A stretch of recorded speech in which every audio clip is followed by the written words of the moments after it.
대한민국에서 가장 비싼 집이 있습니다. 한 채에 100억, 평당 1억 원을 호가하는 곳입니다. 바로 시그니엘 레지던스입니다. 그런데 이 초호화 주거 공간이 지금 텅텅 비어가고 있습니다. 88억에 거래되던 집이 73억으로 떨어졌습니다. 15억 원이 순식간에 사라진 겁니다. 2024년 한 해 동안 거래된 건수는 단 4건뿐이었습니다. 월세 2천만 원짜리 집이 1년째 빈 채로 있습니다. 관리비만 매달 685만 원씩 나갑니다. 왜 최고가 주택이 100억짜리 감옥이라 불리게 되었을까요? 대부분의 사람들은 시그니엘을 성공의 상징이라고 생각합니다. 언론은 대한민국 최고의 주소라고 보도합니다. 전문가들조차 프리미엄 주거 공간이라고 말합니다. 부동산 중개업자들은 이곳을 팔 때 이렇게 말합니다. 서울에서 가장 높은 곳, 가장 비싼 곳, 가장 특별한 곳이라고요. 분양 당시에는 줄을 서서 계약했습니다. 수백억대 자산가들이 앞다투어 들어왔습니다. 연예인, 재벌, 의사, 변호사들이 입주했습니다. 한때는 이곳 주소를 가진 것 자체가 자랑이었습니다. 영암에 시그니엘 주소를 넣으면 사람들이 간판했습니다. 그런데 정말 그럴까요?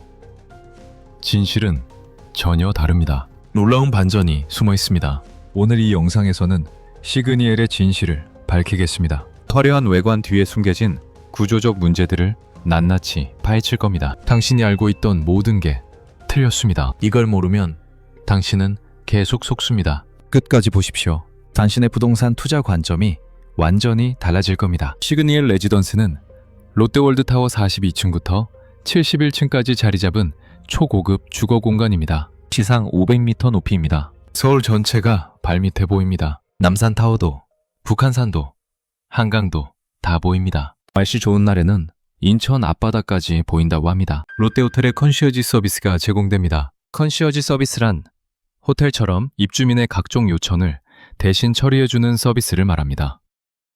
짐 옮기기, 청소, 세탁, 식사 준비 등등을 다 해줍니다. 수영장, 피트니스, 사우나, 골프 연습장도 있습니다. 그리고 대한민국 최고층이라는 상징성까지 갖추고 있습니다. 분양 당시 평당 가격이 1억 원을 넘었습니다. 가장 비싼 펜트하우스는 370억 원에 거래되기도 했습니다. 겉으로 보기에는 완벽합니다. 대한민국에서 가장 높은 곳, 가장 비싼 곳, 가장 특별한 곳입니다. 대부분의 사람들은 이렇게만 알고 있습니다. 하지만 실제로는 이렇게 작동합니다. 이 화려한 공간에서 충격적인 일이 벌어지고 있거든요. 입주민들 사이에서 곰팡이 전쟁이라는 말이 돌고 있습니다. 처음 듣는 분들은 깜짝 놀라실 겁니다. 100억짜리 집에서 곰팡이라뇨.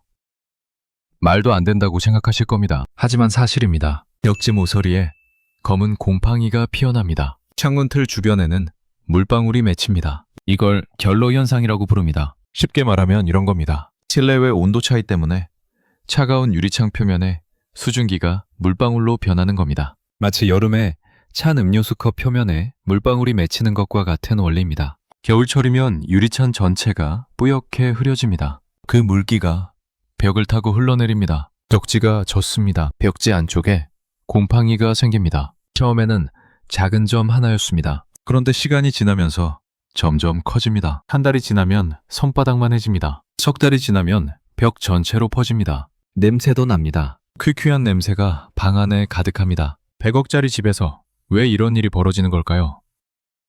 문제는 창문에 있습니다. 시그니엘은 초고층 건물입니다. 지상 500m 높이입니다. 이 높이에서 부는 바람은 지상과 완전히 다릅니다. 평소에도 바람이 셉니다. 만풍이 불 때는 시속 100km가 넘는 바람이 건물을 때립니다. 태풍이 오면 시속 150km까지 갑니다. 고속도로에서 150km로 달리는 차를 생각해 보십시오. 그 속도로 바람이 때리는 겁니다. 그래서 창문을 열 수 없게 설계됐습니다. 안전상의 유의입니다. 창문을 열면 바람에 날아갈 수 있습니다. 물건이 날아가면 아래로 떨어져서 사고가 날 수 있습니다. 그래서 아예 못 열게 만들어 놓은 겁니다. 창문이 열리지 않으니 자연 환기가 불가능합니다. 자연 환기란 창문을 열어서 바깥 공기를 들이고 실내 공기를 내보내는 걸 말합니다. 우리가 일반 아파트에서 하는 그 환기 말입니다. 아침에 일어나서 창문 활짝 열고 신선한 공기 마시는 거 있잖아요. 시그니엘에서는 그게 안 됩니다. 절대로요.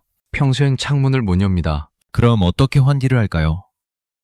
기계식 환기 시스템에 전적으로 의존해야 합니다. 기계가 바깥 공기를 빨아들여서 필터로 걸러서 안으로 넣어줍니다. 동시에 실내 공기를 밖으로 빼냅니다. 이론적으로는 완벽합니다. 첨단 기술이 적용됐습니다. 문제는 이 시스템이 완벽하지 않다는 겁니다. 기계는 기계일 뿐입니다. 자연을 완벽하게 대체할 수는 없습니다. 요리를 하면 냄새가 며칠을 갑니다. 생선 구우면 일주일 동안 냄새가 안 빠집니다. 김치찌개 끓이면 사흘은 냄새가 납니다. 일반 아파트였으면 창문 활짝 열고 10분이면 해결됩니다. 시그니엘에서는 안 됩니다. 화장실 습기도 문제입니다. 샤워하고 나면 습기가 가득합니다. 환풍기를 돌려도 완전히 빠지지 않습니다. 밀폐된 공간에 습기가 계속 쌓입니다. 그 습기가 벽으로 스며듭니다. 곰팡이가 생기는 겁니다. 40대 직장인 김배리는 2023년에 시그니엘 65층 유닛을 샀습니다. 면적은 150제곱미터, 45평 정도입니다. 가격은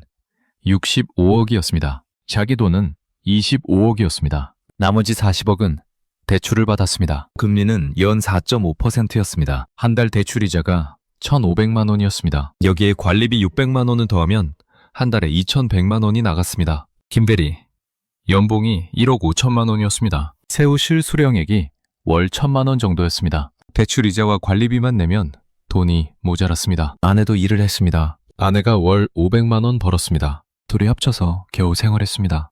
그런데 입주한 지 석 달 만에 침실 벽지에 검은 곰팡이가 폈습니다. 처음에는 작았습니다. 동전만 했습니다. 김대리는 휴지로 닦았습니다. 일주일 후에 다시 생겼습니다. 이번에는 주먹만 했습니다. 시공사에 연락했습니다. 기사가 왔습니다. 벽지를 뜯어봤습니다. 안쪽이 다 곰팡이였습니다. 기사가 말했습니다. 이건 하자가 아니라 구조적 문제입니다. 초고층 건물의 특성상 어쩔 수 없습니다. 김대리는 화가 났습니다. 65억짜리 집인데 이럴 수가 있냐고 따졌습니다. 기사는 죄송하다고만 했습니다. 법적으로 문제가 없다고 했습니다. 건축 기준은 다 맞췄다고 했습니다. 김대리는 제습기를 3대 샀습니다. 한 대 60만 원짜리였습니다. 180만 원을 썼습니다. 공기청정기도 4대를 샀습니다. 한 대 100만 원짜리였습니다. 400만 원을 더 썼습니다. 총 580만 원을 썼습니다. 제습기와 공기청정기를 24시간 돌렸습니다. 한 달 전기료가 50만 원이 넘었습니다. 원래는 20만 원이었는데 30만 원이 더 나왔습니다. 1년이면 360만 원입니다. 그래도 곰팡이는 계속 생겼습니다. 벽지를 다시 발랐습니다. 200만 원 들었습니다. 석 달 후에 또 생겼습니다. 또 발랐습니다. 1년에 2-3번 발라야 했습니다. 김대리는 후회했습니다. 65억을 주고 이런 고생을 사다니. 입주민들은 공기청정기를 여러 대 돌립니다. 제습기도 풀가동합니다. 그래도 근본적인 해결이 되지 않습니다. 왜냐하면 원인이 창문에 있기 때문입니다. 창문을 못 여는 한 이 문제는 영원히 해결되지 않습니다. 창문 하나 열 수 없는 집입니다. 신선한 공기를 직접 마실 수 없는 집입니다. 아침에 일어나서 창문 열고 심호흡 한 번 할 수 없는 집입니다. 수십억을 주고 산 건 화려한 뷰였습니다. 서울 전체가 보이는 경치였습니다. 하지만 맑은 공기는 포함되지 않았습니다. 자연 환기는 포함되지 않았습니다. 처음에는 하자 문제라고 생각했습니다. 시공이 잘못됐다고 생각했습니다. 입주민들이 모였습니다. 시공사에 항의했습니다. 보수를 요청했습니다. 하지만 돌아온 답변은 구조적 한계였습니다. 초고층 건물의 특성상 어쩔 수 없다는 겁니다. 법적으로 모든 기준을 충족했다는 겁니다. 입주민들은 분노했습니다. 이 정도 가격을 받으면서 이런 기본적인 문제조차 해결하지 못했다는 게 납득되지 않았습니다. 60억, 70억, 80억을 주고 샀는데 곰팡이 때문에 고생하다뇨. 말이 됩니까?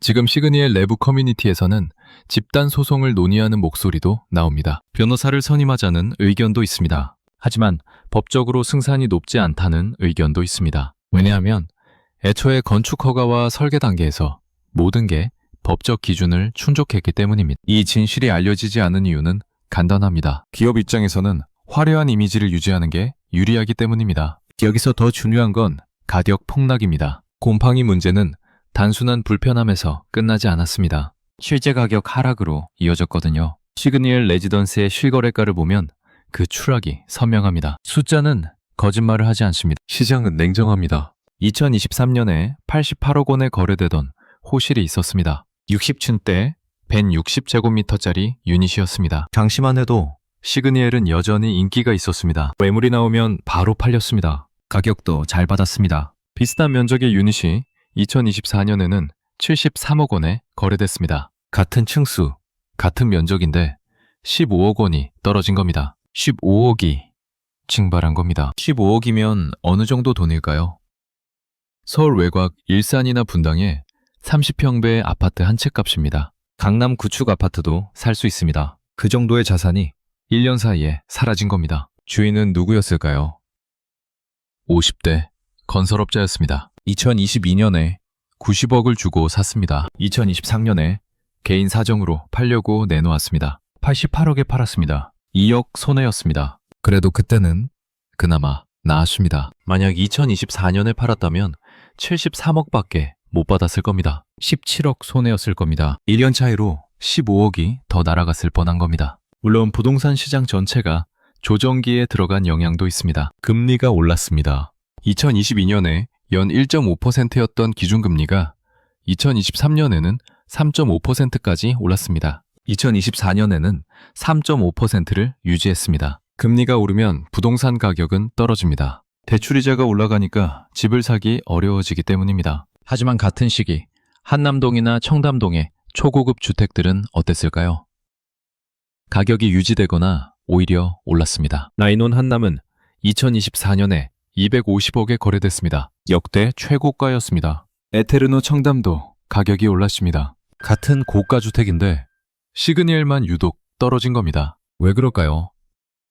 시장이 판단한 겁니다. 시그니엘은 실제 거주 가치가 떨어진다고요. 거래량 감소는 더 충격적입니다. 2022년에는 13건이 거래됐습니다. 한 달에 한 건 꼴입니다. 2023년에는 11건이 거래됐습니다. 조금 줄었지만 여전히 거래가 있었습니다. 그런데 2024년에는 단 4건만 거래됐습니다. 1년 12달 중에 4번만 거래가 된 겁니다. 적 달에 한 번 꼴입니다. 총 223가구가 있습니다. 그 중에서 1년 동안 4가구만 주인이 바뀐 겁니다. 거래 비율이 1.8%입니다. 일반 아파트는 어떨까요?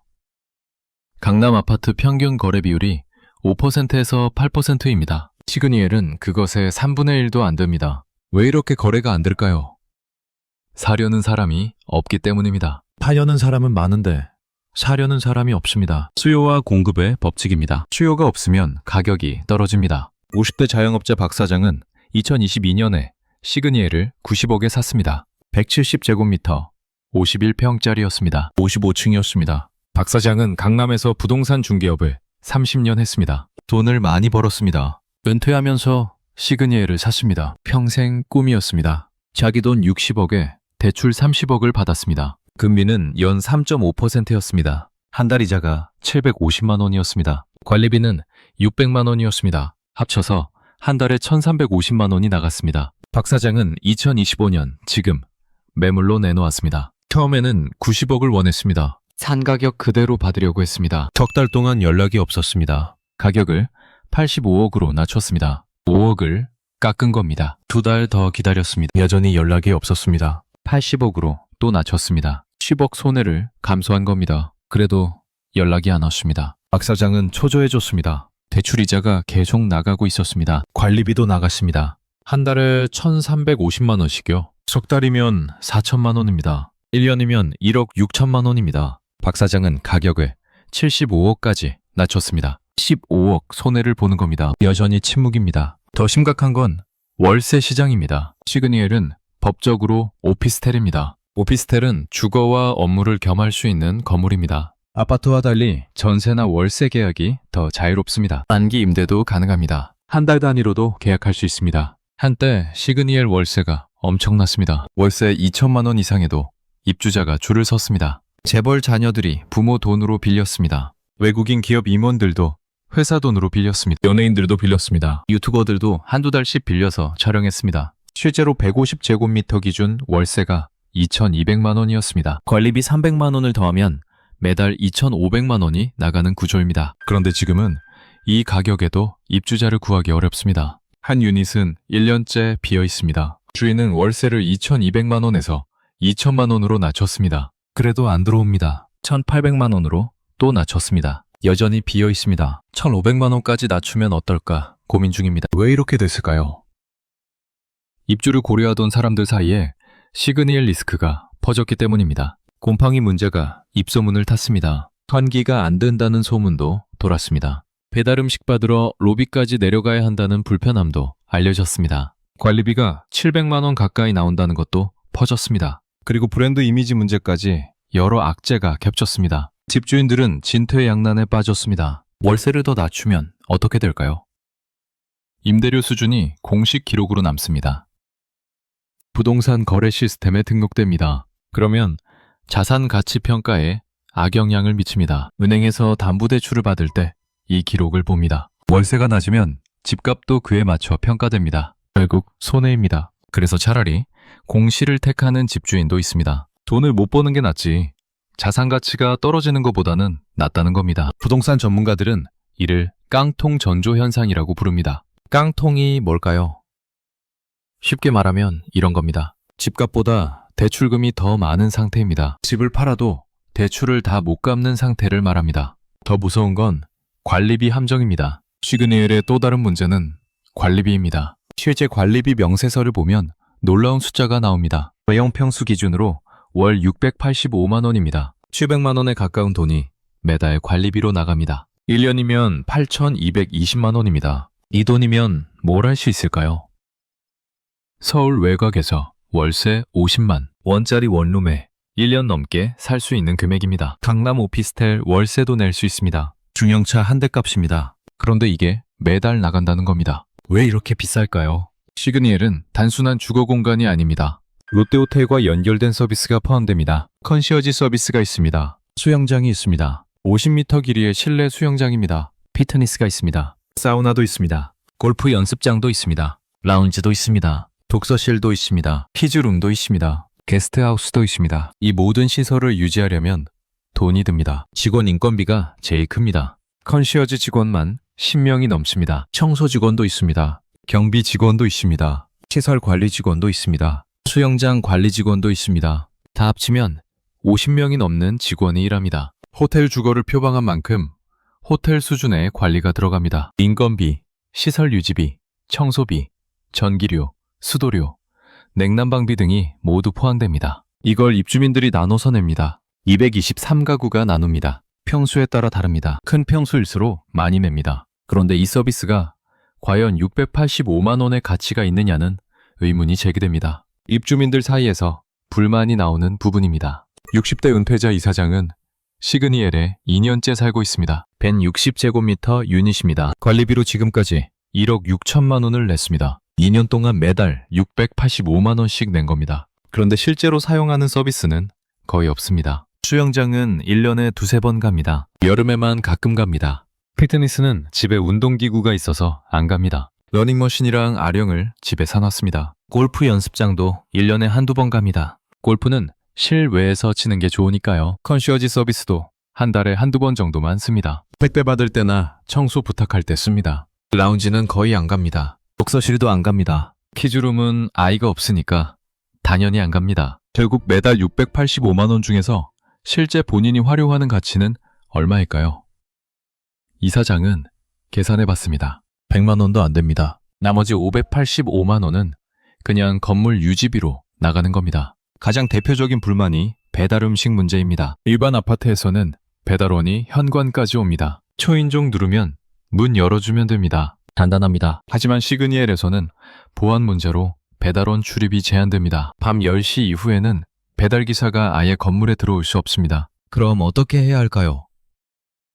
직접 1층까지 내려가야 합니다. 60층에 사는 사람이 1층까지 내려가는 겁니다. 엘리베이터를 타고 내려갑니다. 로비에서 배달원을 만납니다. 음식을 받습니다. 다시 엘리베이터를 타고 60층까지 올라갑니다. 왕복 10분에서 15분 걸립니다. 수십억짜리 집에 살면서 배달 음식을 받으러 로비까지 내려가야 합니다. 엘리베이터 동선도 복잡합니다. 롯데 월드타워는 복합 건물입니다. 쇼핑몰, 오피스, 호텔, 주거 공간이 함께 있습니다. 각 영역별로 엘리베이터가 다릅니다. 주거 공간에서 지상으로 나가려면 엘리베이터를 두세 번 갈아타야 합니다. 급할 때 이게 상당한 스트레스입니다. 최근 부자들 사이에서 인기를 끄는 청담동이나 한남동의 고급 주택들과 비교하면 차이가 분명합니다. 그런 곳들은 세대 수가 적고 동선이 단순합니다. 엘리베이터 한 번이면 바로 지하 주차장이나 로비로 연결됩니다. 테라스가 있어서 개인 공간에서 바로 바깥 공기를 마실 수도 있습니다. 시그니엘은 규모의 경제를 따르는 구조입니다. 규모의 경제란 많은 사람이 함께 이용해서 비용을 나누는 방식을 말합니다. 223가구가 함께 시설을 공유합니다. 하지만 이 방식의 단점은 프라이버시와 편의성이 떨어진다는 겁니다. 복도에서 이웃을 자주 마주칩니다. 엘리베이터에서 낯선 사람과 함께 탑니다. 진짜 부자들이 원하는 건 자기만의 조용한 공간인데 시그니엘은 그 점에서 한계가 있습니다. 매달 700만 원 가까운 돈을 내면서 이런 불편을 감수해야 합니다. 처음에는 호텔처럼 살 수 있다는 기대가 있었습니다. 하지만 실제로 살아보니 호텔도 아니고 집도 아닌 애매한 공간이었던 겁니다. 그런데 여기서 끝이 아닙니다. 시그니엘의 추락에는 또 하나의 결정적 요인이 있습니다. 브랜드 이미지의 붕괴입니다. 이게 제일 치명적입니다. 시그니엘은 단순한 주거 공간이 아니었습니다. 이곳에 산다는 것 자체가 하나의 지위 상징이었습니다. 대한민국에서 가장 비싼 주소, 성공한 사람들만 들어올 수 있는 곳이라는 이미지가 분양 가격을 끌어올렸습니다. 브랜드 프리미엄이 붙은 겁니다. 그런데 이 이미지에 금이 가기 시작했습니다. 시작은 전청조 사건이었습니다. 2023년에 터진 사건입니다. 전청조라는 사람이 재벌 3세 행세를 하며 수십억 원대 사기를 쳤습니다. 100억대 자산가인 척했습니다. 그리고 시그니엘에 거주했다는 사실이 알려졌습니다. 언론에서 대대적으로 보도됐습니다. 뉴스마다 시그니엘 레지던스라는 단어가 나왔습니다. 사기꾼이 살던 곳으로 소개됐습니다. 전청조는 수십억짜리 집을 살 돈은 없었습니다. 하지만 월세로 잠시 머물렀습니다. 석 달 계약으로 빌렸습니다. 월세 2천만 원을 냈습니다. 석 달이면 6천만 원입니다. 그 돈으로 재력가 행세를 한 겁니다. 왜 이런 일이 가능했을까요? 시그니엘의 법적 지위와 관련이 있습니다. 시그니엘은 아파트가 아니라 오피스텔입니다. 아파트는 주거 전용입니다. 입주 심사가 까다롭습니다. 하지만 오피스텔은 상대적으로 느슨합니다. 신원 확인이 덜 엄격합니다. 돈만 있으면 들어올 수 있습니다. 만기 임대가 자유롭습니다. 한 달 단위로도 계약할 수 있습니다. 이 허점을 노린 사람들이 있었습니다. 과시형 유튜버들이 대표적입니다. 시그니엘에 산다는 콘텐츠가 조회수를 끌어모은다는 걸 알았습니다. 한두 달 단기로 빌렸습니다. 그 기간 동안 열심히 촬영했습니다. 조회수가 수십만, 수백만 나왔습니다. SNS에서는 시그니엘 배경으로 돈 자랑 게시물이 넘쳐났습니다. 인스타그램, 유튜브, 틱톡에 시그니엘 인증샷이 범람했습니다. 시그니엘이 더 이상 특별하지 않게 됐습니다. 진짜 부자들, 소위 올드머니라고 불리는 사람들은 이런 상황을 싫어합니다. 올드머니란 오래전부터 부를 축적해온 전통적인 부유층을 말합니다. 이들이 중시하는 건 이웃의 품격입니다. 같은 공간에 어떤 사람들이 사는지가 중요합니다. 조용하고 검증된 사람들과 함께 살고 싶어 합니다. 시끄러운 유튜버나 출처가 불분명한 사람들과 엘리베이터를 같이 타고 싶지 않습니다. 그래서 이탈이 시작됐습니다. 시그니엘 초기 입주자 중 상당수가 다른 곳으로 이사했습니다. 한남동 단독주택으로 갔습니다. 청담동 고급 빌라로 갔습니다. 평창동 저택으로 갔습니다. 이들이 빠져나가고 빈자리에 다른 성격의 입주자들이 들어왔습니다. 커뮤니티의 분위기가 달라졌다는 평가가 나옵니다. 한번 무너진 브랜드 이미지는 회복이 어렵습니다. 시그니엘은 이제 성공의 상징이 아니라 허세의 상징으로 인식되는 분위기입니다. 진짜 부자는 시그니엘 안 산다는 말이 돕니다. 부동산에서 이미지는 곧 가격입니다. 브랜드가 좋으면 가격이 오릅니다. 브랜드가 나쁘면 가격이 떨어집니다. 정리하겠습니다. 시그니엘의 숨겨진 진실은 4가지입니다. 첫째, 창문을 열 수 없어서 곰팡이가 핍니다. 100억짜리 집에서 벽지에 곰팡이가 피는 게 현실입니다. 둘째, 가격은 15억 폭락했고 거래는 멈췄습니다. 팔려는 사람은 많은데 사려는 사람이 없습니다. 셋째, 관리비는 700만 원인데 실제 가치는 100만 원도 안 됩니다. 돈만 축내는 구조입니다. 넷째, 브랜드 이미지가 허세의 상징으로 바뀌었습니다. 진짜 부자들이 떠나고 있습니다. 이것이 숨겨진 진실입니다. 그렇다면 우리는 어떻게 해야 할까요? 3가지를 명심하십시오. 첫째, 부동산 투자 시 반드시 실거주 가능성을 따져야 합니다. 아무리 비싸고 유명해도 실제로 살기 불편하면 가치가 떨어집니다. 뷰만 보지 마십시오. 환기가 되는지, 동선이 편한지, 관리비가 적당한지 따져야 합니다. 둘째, 브랜드와 광고에 속지 마십시오. 화려한 홍보 뒤에 구조적 문제가 숨어 있을 수 있습니다. 실제 입주민들의 후기를 찾아보십시오. 커뮤니티에 물어보십시오. 셋째, 관리비와 유지비를 반드시 계산하십시오. 매입 가격만 보지 말고 보유 비용까지 따져야 합니다. 한 달에 100만 원 나가는 것과 700만 원 나가는 건 전혀 다릅니다. 모르는 게 약이 아닙니다. 아는 것이 힘입니다. 이제 당신은 진실을 알았습니다. 오늘부터 달라지십시오. 속지 마십시오. 당신의 돈은 당신이 지켜야 합니다. 시그니엘은 현대판 바벨탑이었습니다. 바벨탑은 성경에 나오는 이야기로 인간이 하늘까지 닿으려고 탑을 쌓다가 실패한 걸 말합니다. 시그니엘도 더 높이 올라가려 했습니다. 하지만 가장 기본적인 걸 잊었습니다. 집은 사는 곳입니다. 편안하게 쉬고 자유롭게 호흡하는 곳입니다. 보여주기 위한 쇼룸이 아닙니다. 진정한 럭셔리는 높이가 아니었습니다. 땅을 딛고 서서 창문을 열고 바깥 공기를 마시는 게 가장 비싼 사치가 됐습니다.